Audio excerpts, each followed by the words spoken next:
to be here with all of you. Thank you for joining us this morning, and thank you, George, for that kind introduction. I want to talk a little bit this morning about how we can work together to get things done to grow our economy, protect our national defense, and make a real difference for the people of this country. And obviously, my focus is the people of Michigan, but we are a microcosm, so what's good in Michigan is good for the nation.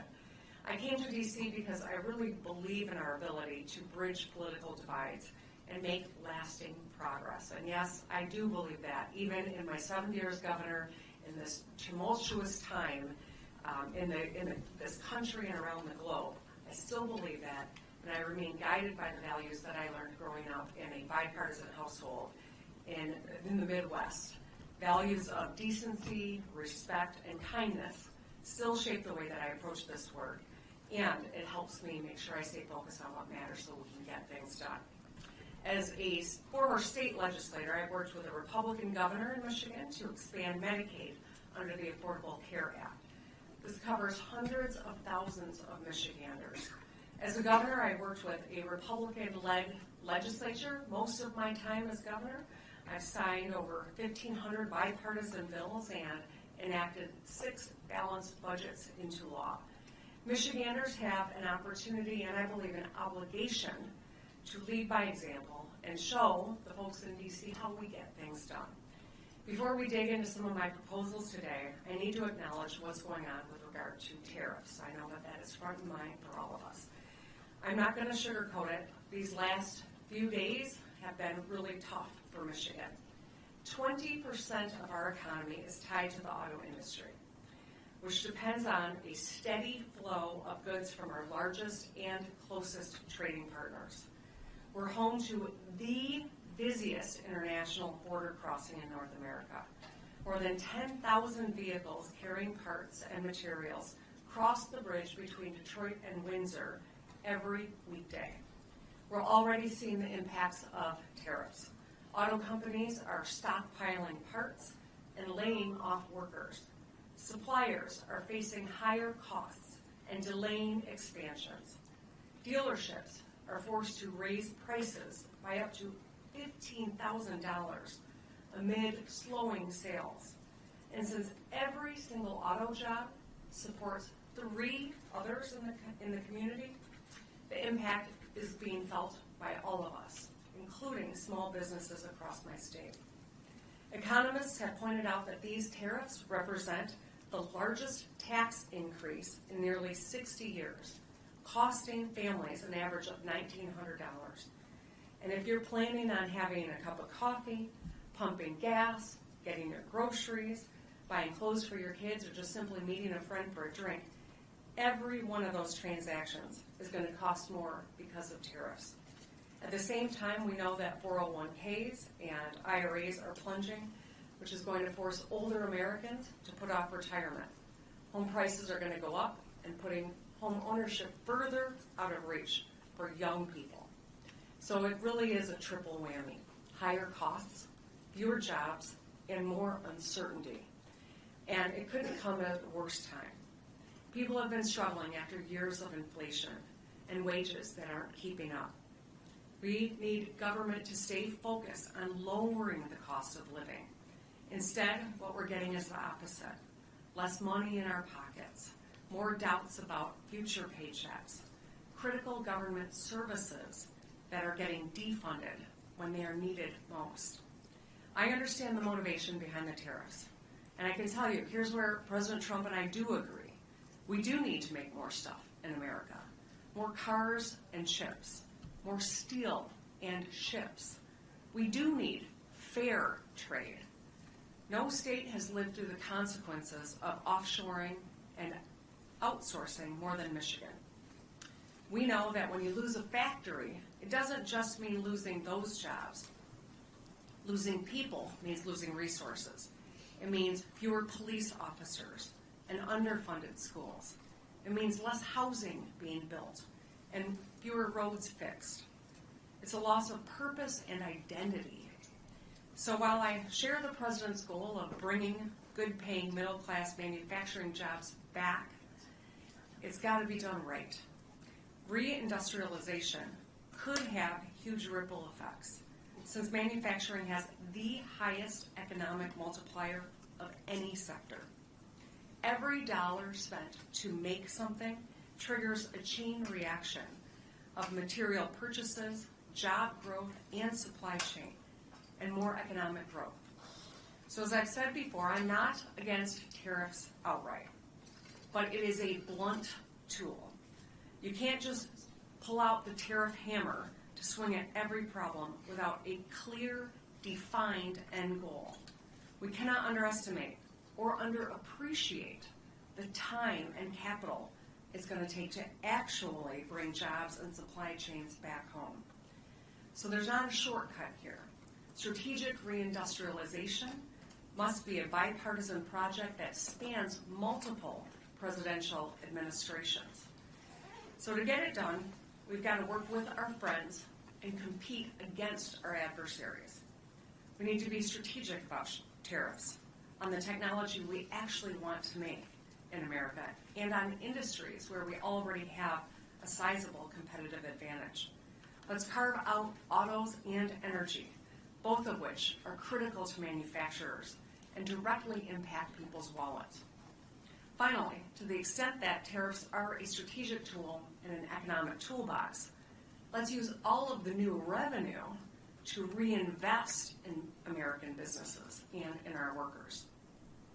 Our history has proven that when we build, we succeed. And the opposite is true as well. When we don't build, we fall behind. When we don't build enough housing, we put the American dream out of reach. When we don't build enough schools, we lose our pipeline of talent. When we don't build enough roads or transit, we make it harder for people to get around and for businesses to move their goods. When we don't build enough factories, the engines that power our industrial economy sputter. The Trump administration says they get this, and I know that the Biden administration understood this too. It's why, despite the political division we see on the surface, there has been a real bipartisan effort below deck to bring manufacturing home. Here's an example from Michigan. In October of 2023, my administration invested $40 million to fix Wilder Road in a small town near Saginaw on the shores of Lake Huron. We got it done to help Vantage Plastics. This is a local manufacturer. We're helping them to build a new factory and create 93 good-paying jobs, local jobs. And this is a very purple part of Michigan. Donald Trump won this area 3 times and I carried it twice. A few weeks ago, Vice President Vance visited the finished factory. He spoke there and he said, and I quote, "Making things, building things, working with our hands is America's heritage." I agree with this. And I'm proud that the amount of money being spent to build factories in America has more than tripled over a decade. In Michigan, we've secured dozens of new facilities to build chips, batteries, cars, and energy. Just this year, major companies have announced huge investments in America to build data centers and factories and research facilities. So here's my pitch. Let's keep going. Let's make more ships and planes and semiconductor chips in America. Let's cut red tape and unleash extraordinary potential of American industry. Let's give more hardworking people a fair shot at a decent life. And let's usher in, as President Trump says, a golden age of American manufacturing. So first I want to talk about ships. I will talk about chips, but I'm talking about ships first. American shipbuilding output is a fraction of what it was in the 1950s. We build just 0.1%, all right, 1.1% of the world's ships, while China alone makes 53%. That's more than the rest of the world combined. Here's another shocking stat. China's largest state-owned ship company built more ships by tonnage last year than we have in the last 80 years, since the end of World War II. Shipbuilding is both a commercial and military challenge, but I'm going to focus on the military side. Last September, the United States Navy set an ambitious goal of building hundreds more ships and submarines over the next few decades. If we don't progress toward that goal, China's naval fleet could be 50% larger than ours by 2030. It's not that far away. So I'm encouraged that both parties appear to see the problem. In December, Republicans and Democrats in Congress introduced the Ships for America Act, which would be the most significant bipartisan legislation to build ships in decades. Last month, during his joint address to Congress, President Trump announced that he will establish a new office of shipbuilding in the White House under the National Security Council. A few days later, Brett Seidel, the Deputy Assistant Secretary of the Navy for R&D, testified in front of the House Armed Services Committee. He outlined the challenges that we face, including reduced manufacturing capacity, supply disruptions, and most of all, workforce shortages. The last factor, workforce, is huge. We are short more than 100,000 workers, as nearly every major American shipyard has a hard time hiring and retaining the workforce they need. The shortage will get worse in a generation as we see a generation of experienced ship workers start to retire. If we don't act, our shipbuilding workforce will soon be smaller and less experienced than ever. In Michigan, we're the tip of the spear, or the tip of the torpedo in this case, in facing this challenge. Last year, the former Navy Secretary and I launched the Michigan Maritime Manufacturing, or the M3 initiative. It's a job training program built in partnership with Macomb County and Macomb County Community College to prepare thousands of Michiganders for careers in maritime welding and machining. A few weeks ago, I attended the first ever M3 graduation. It was full of inspiring stories. There was a mother and son who were graduating together. A young man who built a career built on his career in tech education he got in high school. Another who went from homelessness to a hopeful future where he signed a contract that day with a company at a good paying job. A clerk, a caregiver, a Coast Guard veteran. These are some of the people that graduated that day. We've already heard from businesses that have hired some of these recent graduates and are really impressed with their technical talent and the skills they brought on day one. A couple of weeks ago, I shared the success of this M3 initiative with Defense Secretary Hegseth. I told him it's good for workers, it's been good for Michigan, and it's good for America too, and national security. So my proposal is let's grow it. Let's expand initiatives like this. Let's do it statewide in Michigan, but replicate it across the country. The state of Michigan is ready to serve as a connector between the Navy and our network of 31 tribal and community colleges. We have the skills and the ability to make sure we're training people up. We can train thousands of Michiganders to do what we do best, which is GSD, get ship done. Now let's talk about planes. We are the world leader in both commercial and military aviation. We're the home to industrial giants and manufacturers up and down the supply chain. We have a strong network of allies and around the globe in this space, including the UK's Midland Aerospace Alliance, who I met with 2 weeks ago. Our air superiority is second to none, but we are facing serious economic headwinds as our adversaries are catching up. Globally, we're short 17,000 jets and planes, and plane travel shows no sign of slowing down, with an all-time high of 5.2 billion passengers last year. Because of the shortage, however, airlines are having to use older planes for longer periods of time, for an average of 14 years. Now, there's a huge opportunity here to meet demand while making a profit and maximizing market share. China understands this. This is their plan, actually. They're rapidly expanding their aviation industry, both military and commercial, and they're gaining momentum fast. They're world leaders in drone manufacturing, and just the second country after the United States to have 2 stealth fighter jets, the J-20 and the J-35. China's largest passenger plane company, Commercial Aircraft Corporation, COMAC, now makes models that are competing with best-selling American-made planes on the market. They are on the verge of challenging Boeing and Airbus as a serious competitor. This should serve as a wake-up call to this country. COMAC, like so many Chinese companies, is funded directly by the Chinese government. This allows them to undercut others on the price while they're plowing billions into R&D. We see the same story playing out in the car market.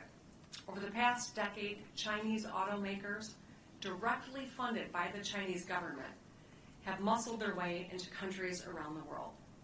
They can solve a loss because of the way that they're funded, and they're gobbling up market share, and they're driving out local competition. In Southeast Asia, Japanese giants like Honda and Toyota and Nissan are selling fewer cars. In Europe, Volkswagen was forced to close a factory for the first time in its century-long history because of Chinese competition. If we don't hit the throttle now, while we lead in the commercial and military aviation, China will pass us. That's something we cannot afford. We must protect our lead, and Michigan is ready and poised to do whatever it takes to win this. We can lean on our manufacturing experience and skilled workforce to boost domestic aviation manufacturing. We've got history here. There is precedent here. During World War II, Michigan automakers and suppliers took to the skies. In a matter of months, we shifted from producing cars and trucks for civilians to producing airplanes, tanks, guns, and shells for GIs.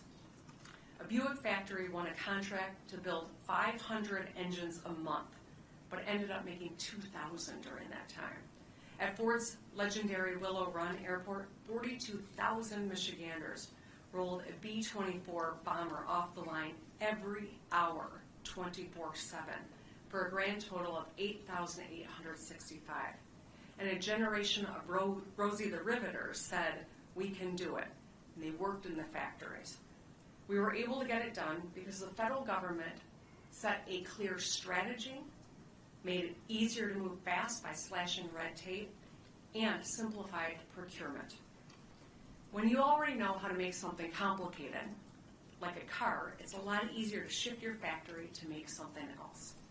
Domestic manufacturers, whether they're multinational corporations or small and mid-sized companies further up the supply chain, stand ready and capable to do this. If we collaborate at the state and federal level, we can make targeted investments to retool our factories, to make planes, plane parts, and drones. We have manufacturing and innovation ecosystem that is uniquely suited for modern defense and aerospace needs.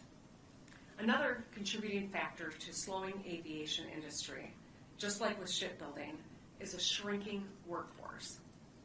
Nearly a quarter of American aviation technicians have fewer than 5 years of experience, as a huge wave of retirements is about to hit the market. Experts estimate that by 2028, we'll be short 37,000 aviation techs. At the state level, I can tell you Michigan's doing our part. We've made historic bipartisan investments in places like the Selfridge National Air Guard Base, a key defense hub and economic anchor that supports thousands of jobs and hundreds of military families in Macomb County. I established a new statewide Office of Defense and Aerospace Innovation, and in the heart of Detroit, we set up the Transportation Innovation Zone, where aviation and aerospace startups can easily test new technologies in public airspace. But we can't do this alone. We need help from Washington. We need a coordinated national strategy and bipartisan investment to grow America's aviation industry and workforce. Otherwise, we know that China is going to eat our lunch. If we're proactive, we can create tens of thousands of good-paying jobs and protect our national security and lower costs for travelers around the world and here at home. So let's make it easier for aviation and aerospace to thrive in America. Let's put a ruthless emphasis on outcomes over process. And let's build and innovate and own the skies. I started speaking about big manufacturing projects. Now I want to focus on the smallest. I want to talk about semiconductor chips. Chips are the brains behind so much of what makes our lives work. They're in our phones, they're in our cars, they're in our appliances. They're critical for AI technology as well. Decades ago, we invented chips, and we used to make them too. But then we just ceded ground to other nations, especially China. For a long time, we made zero logic and DRAM chips. These are two of the most advanced types that we all rely on. Thankfully, Republicans, Democrats, and industry leaders came together to do something about it. During President Trump's first term, we started a serious national conversation about semiconductor manufacturing. A few years later, during the Biden years, Congress passed bipartisan legislation to bring chip manufacturing back home. I'm grateful to so many of our congressional delegation who fought hard to get it across the finish line. Now, because we work together, we are seeing real progress. An example from Michigan is Hemlock Semiconductor, who expanded in their hometown near Saginaw with a new facility that's going to create more than 1,000 jobs. Hemlock is one of the largest producers of hyper-pure polysilicon. You're never more than a few feet away from Michigan-made polysilicon because it's in nearly every single electronic device in the world. Nationally, we're now on track to make 20% of the world's logic chips and 10% of the DRAM chips, up from zero. We're building 17 chip fab facilities, including one from each of the world's 5 best and biggest manufacturers. Altogether, they've committed to investing more than $600 billion in America. And I know that there are still more in the pipeline. These chip fabs offer thousands of jobs during construction and thousands more permanent, long-term local jobs once they are completed. Both Democrats and Republicans agree that we must stay on the bleeding edge of technology. The President even mentioned chips during his speech to Congress and set up a new United States Investment Accelerator to oversee semiconductor projects. We have the momentum right now, but we cannot risk stepping back or faltering. We need to continue strong bipartisan efforts at the state and national level to make more chips. The bottom line is that when America innovates and when America builds, America wins. We all want manufacturing to be stronger than ever. Nobody wants that more than Michiganders. We pride ourselves on the things we make and grow.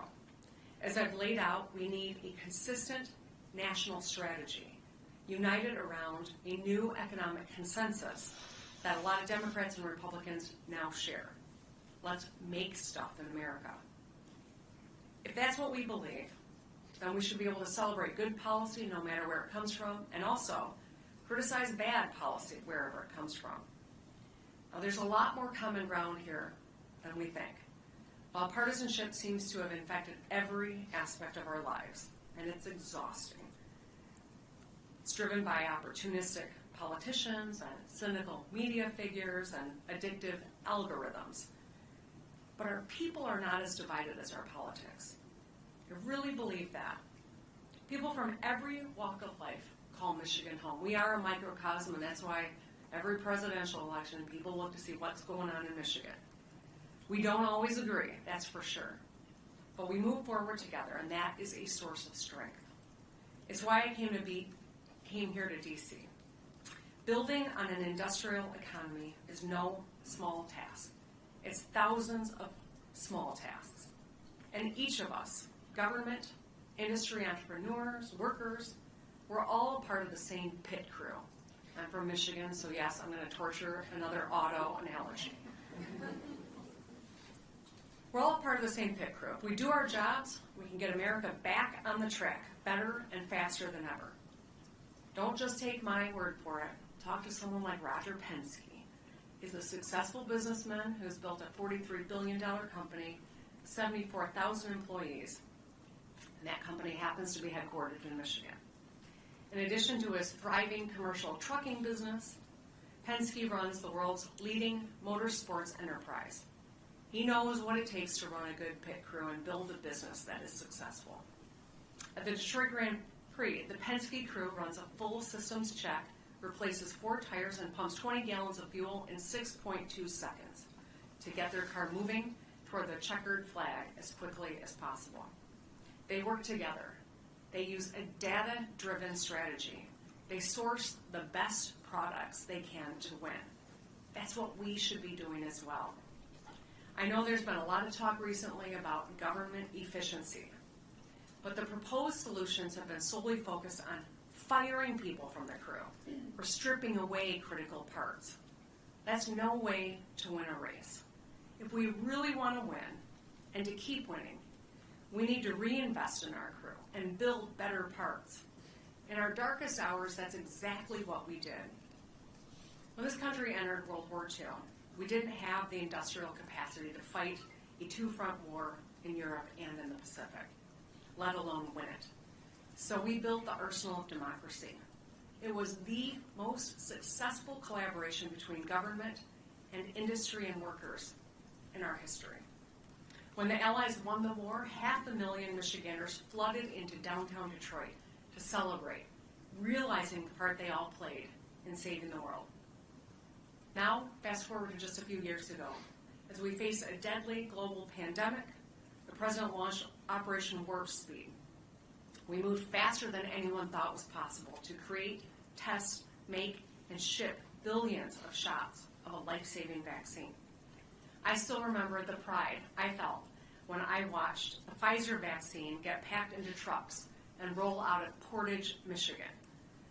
People stood outside on the road, even though it was bitter cold, waving the stars and stripes, proud of what we had done.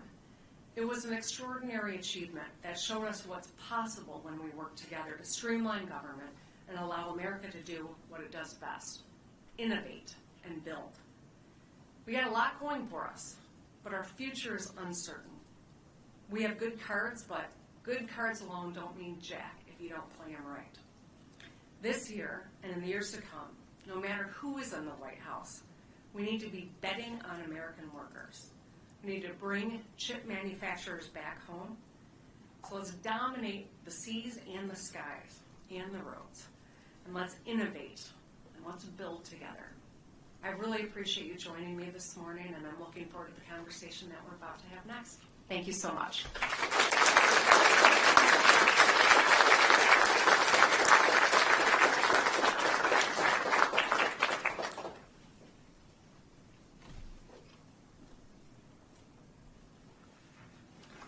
Governor, thank you for those comments. It makes me proud to be a Michigander, proud to be an American. Thank you so much.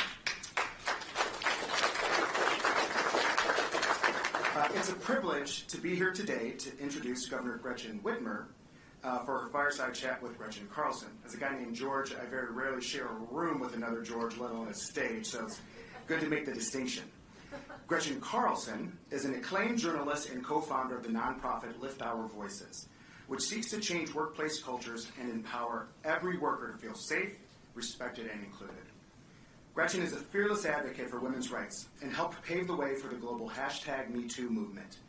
She is a former CBS News and Fox News journalist, best-selling author, TED Talk alum, and champion for workplace equality. Gretchen brought together Democrats and Republicans to pass two important bipartisan laws: the Ending Forced Arbitration of Sexual Assault and Sexual Harassment Act in March of 2022, and the Speak Out Act in December of that same year, two of the biggest labor law changes in the last 100 years. Gretchen has shown what it means to work across the aisle to get results, and as Governor Whitmer pointed out earlier, with signing almost 1,500 bipartisan bills into law, she does as well. Thank you for the opportunity to be here today. I will now turn it over to the Governor and Gretchen Carlson, and I look forward to their conversation.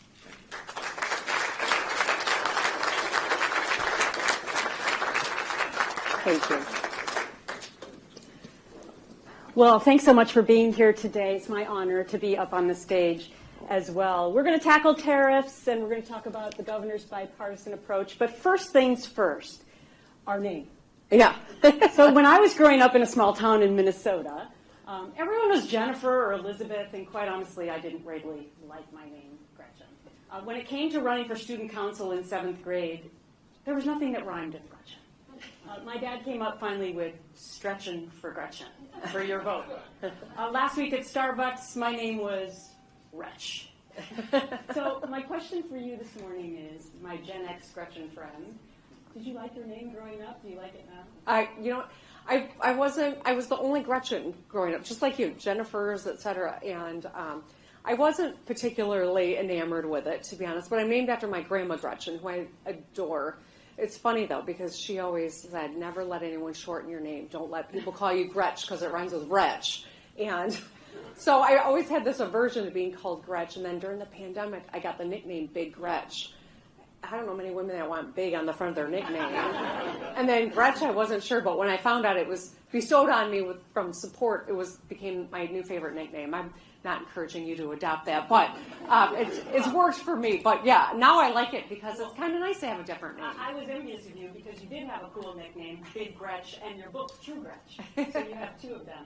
So in your speech, you reminded us that 20% of Michigan's economy is tied to the auto industry. And of course, you're home to the biggest international border crossing in America. Today, the hatchet came down with Trump's tariffs, and quite honestly, they're going to hit your state harder than most. You mentioned that Trump's using a hatchet or a blunt tool. How would you have enacted the Trump tariffs differently? I don't know how I would have enacted them differently. I haven't really thought about that. What I have thought about, though, is, tariffs need to be used like a scalpel, not a hammer. There's a purpose to have tariffs, but the uncertainty that has now been created, the anxiety and the fear, just breeds destruction, I think, in our economy, in our personal economies, but certainly in the auto market in particular. The president negotiated USMCA. It was a good deal. It has worked, and I think, now treating our allies, our North American neighbors, like adversaries is going to cost all of us. It's not just going to cost that relationship, but every American consumer. It could probably going to cost a lot of auto jobs, make the cost of buying an auto, much less blueberries from Mexico, going up. And so the big loser in this is American manufacturing. It is the American consumer.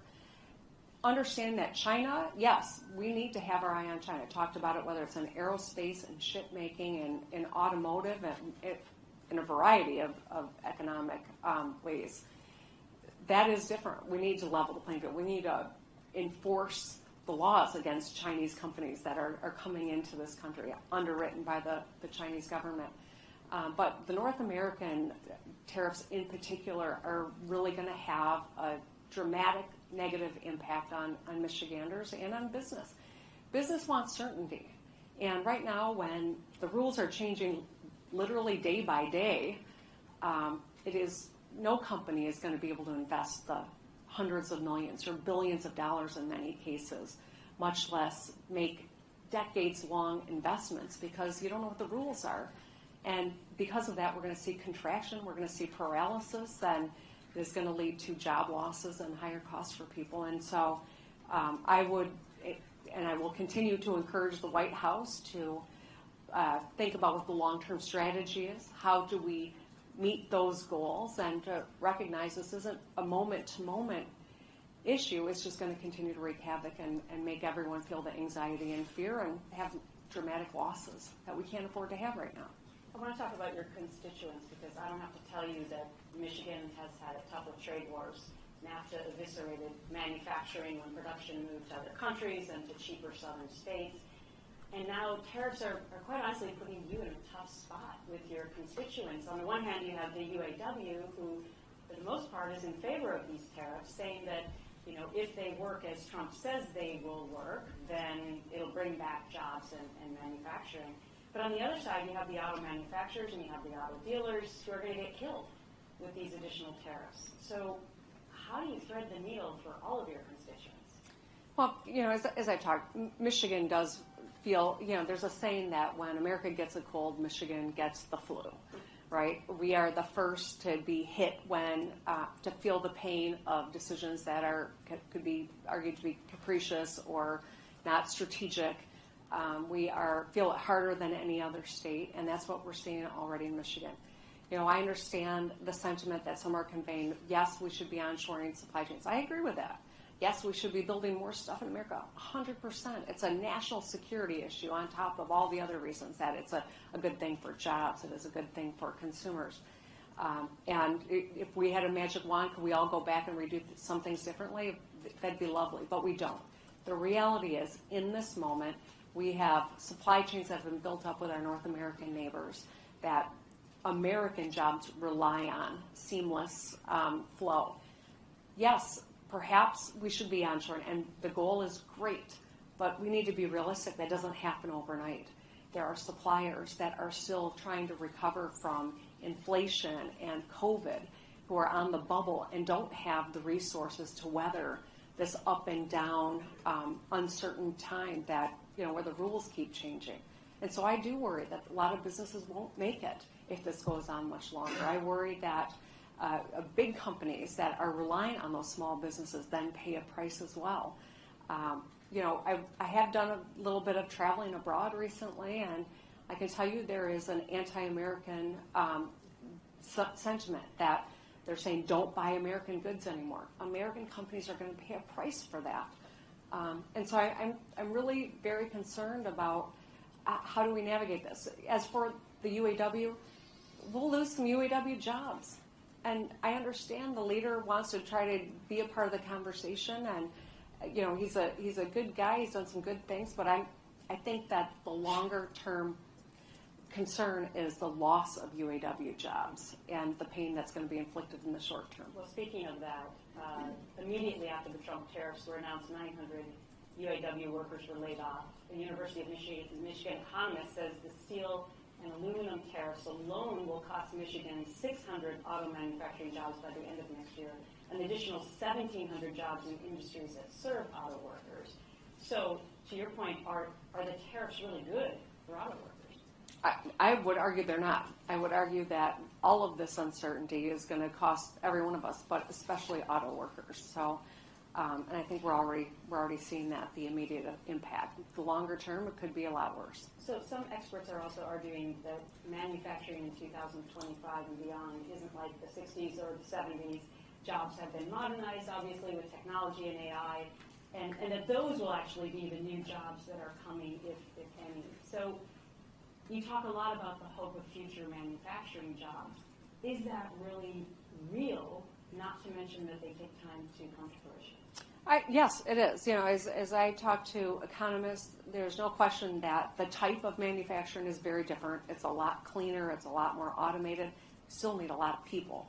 You need people to run the machines. You need people with a higher, different, set of skills in order to do this. And as we look at shipbuilding and aerospace, as I was talking about earlier, there's a huge amount of need. There's a real opportunity for us in manufacturing, good paying jobs, but it requires discipline.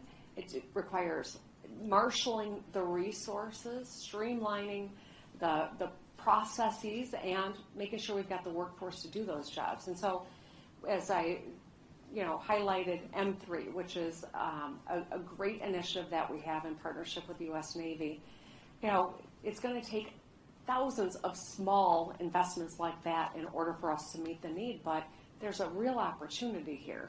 If we seize on this, in 10 years, our manufacturing capabilities will be even more advanced. We'll have more people making more money, but also we will be owning these industries instead of trying to catch up or having our adversary be the dominant leader in all of these realms.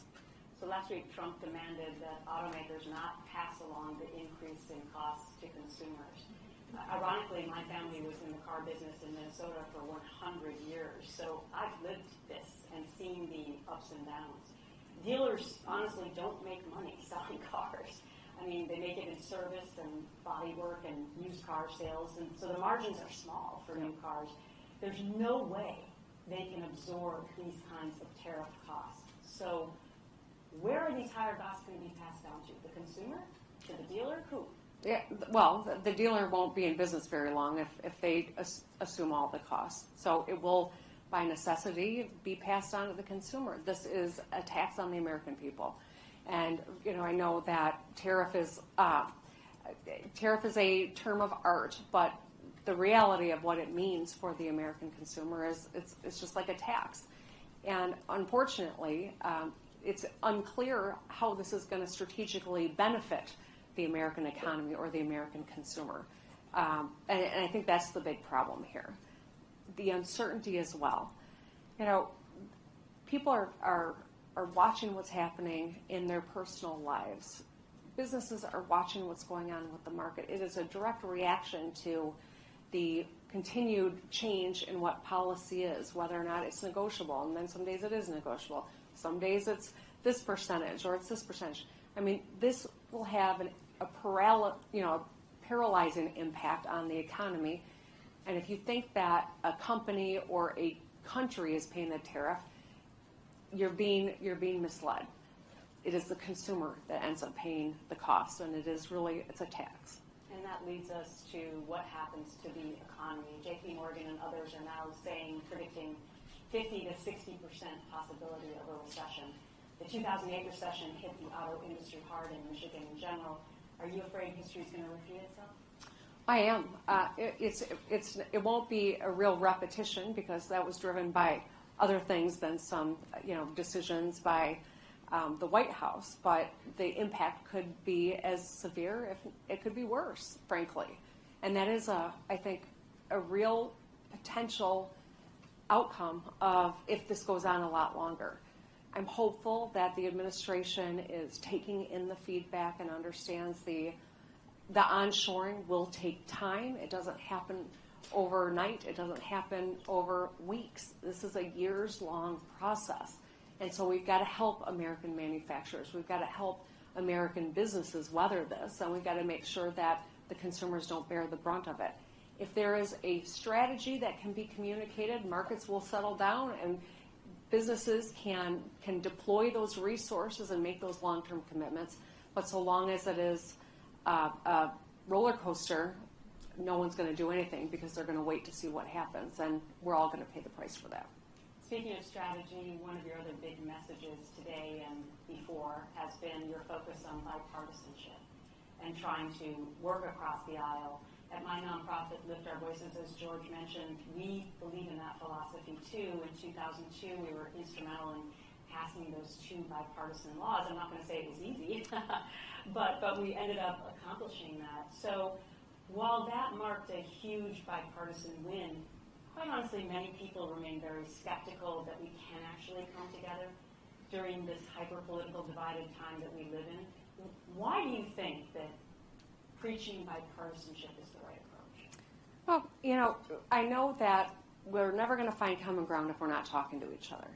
And I also understand, in this moment, it feels like no action comes without loud criticism from one realm or another. And as someone in the public eye, I can tell you it's coming from both sides of the political spectrum.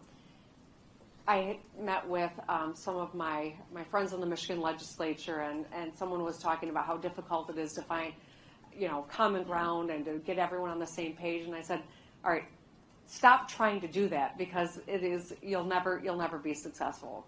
I could, demonstrate on the front lawn of the Capitol for 4 weeks on end, and some people would say I hadn't gone far enough. Just accept the fact that there's always going to be the critic. But we have a duty, an oath, to try to get things done, to put the welfare of the people of Michigan before our own interests, before our political interests, and to stay at the table or to find common ground in something, to do the good work. And I'm sure you've seen, I'd love to know kind of any lessons you've gleaned from your experience. But when I get out and I talk to Michiganders, they rarely ask me about politics. They're concerned about whether or not they can put food on the table. They're concerned about whether their child is getting the education and meeting being able to have the skills they need to be successful in this life. When I ran for governor, I got into all 83 counties. I've done that a couple of times since being governor. And I try to listen to Michiganders. I try to ask, what's going on in your life? What can I do that'll make your life better? If there was one thing I could do. And it frequently comes back to the economics of trying to get ahead. That's what unites all of us. And that's why I wanted to focus on manufacturing and our economic future, because I really do believe we can find common ground there. I was able to do it with a Republican legislature in Michigan at a time where they controlled both chambers, and Donald Trump was president at the beginning of my term. We got some great, big, important things done for Michigan because I come to the table with that philosophy. And being raised in a household, my dad was a Republican, my mom a Democrat. I know that if you talk about values, it's a lot easier to see one another and to try to find that common ground. When you were able to get those important pieces of legislation done, and I think working with Congress would be so much harder than a state legislature. Anything that was surprising to you or was most important in your success on that? Being relentless. Yeah. But I also feel like there was a commonality of some of the issues, right? Mm-hmm. I mean, with regard to sexual misconduct, especially, like when I would go into whether it was a Republican or Democratic office, they could hardly wait to tell me stories about what their wife had endured or their daughter if they were men. So there was that common ground that you're talking about. Now, getting across the finish line is a whole different story. We'll chat. Yeah. But anyway, I do want to focus in on how Democrats feel about this, because a recent CBS YouGov poll revealed that 70% of all Democrats want their party to oppose Trump as much as possible, while only 30% want their party to find common ground. So what do you say to those 70% in your party who completely disagree with you about bipartisanship? I get it. I understand why people feel that way. I am as anxious and angry about a lot of the policies that are coming out of Washington, D.C. right now. I feel that too. And I also recognize I got a big job, and that is to run the state of Michigan, a state of 10 million people, many of whom disagree with me about everything that I do, some of whom agree with me about a lot that I do. No one agrees with everything, and I accept that. But I took an oath to the people of Michigan to try to get as much done for the state. Now, people come for our rights, I'm going to be the first one out there. People come for your health care, I'm out there doing work with Congresswoman Debbie Dingell to talk about what Medicaid cuts could mean to individuals, to health systems, to all of our ability to access health care. I'll continue to do that work. I will hold people accountable.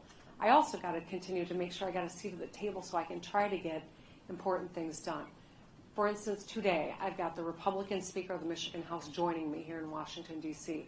We're going to have some meetings with cabinet members and at the White House to talk about protecting the Great Lakes. I don't know if he knows that that's one of the things I want to talk about, but I'm going to. To talk about, making sure that we are growing our economy and landing good paying jobs. We've got some opportunities in the works. We could use some help. I want to talk about that. I'm going to talk about the impact of tariffs. I don't know that I'll make any ground, but I'm not going to cede the opportunity to talk about something that is important to my state. And I think it was Pat Schroeder. I know the quote's been attributed to a lot of different people, but I think it was Pat Schroeder who said it. If you're not at the table, you're on the menu. And my oath to the people of Michigan is to continue to show up, even when it means I'm going to get my lunch handed to me. I'm going to keep showing up and keep fighting for the people of Michigan, no matter who is at the other side of the table. That's my job, and I'm going to do it until my last day as governor. So speaking of messaging, obviously after this last election, Democrats were sort of flummoxed by what the messaging should be. And quite honestly, the party's struggling with what the messaging should be to voters. Your focus in your speeches has been on costs and jobs and roads. Besides being bipartisan, is that the right messaging for Democrats? Well, I think everyone needs to listen. Not to me, to the people. I know that I've learned so much by just showing up and asking the question, what's going on in your life? What do you need? What are you worried about? That's what public servants should be doing. Not telling people what to be angry about, but listening and focusing on solving the problems that are vexing the people of this country. In my case, the people of Michigan. I'm not going to tell another governor how to run their state. I'm not going to tell anyone else, how they should talk about issues, but they should stay focused on the things that matter to the people. And the economy is front and center. For anyone to think that if you're worried about putting food on the table or keeping the lights on at your home, that you've got the bandwidth to care about a million other things, maybe they care. but all their energy is consumed by survival. And so fixing the roads is not just about making a smoother drive for everybody. It's about helping people keep more money in their pockets so they're not shelling out thousands to fix the rim on their car when they got to pay the rent and child care.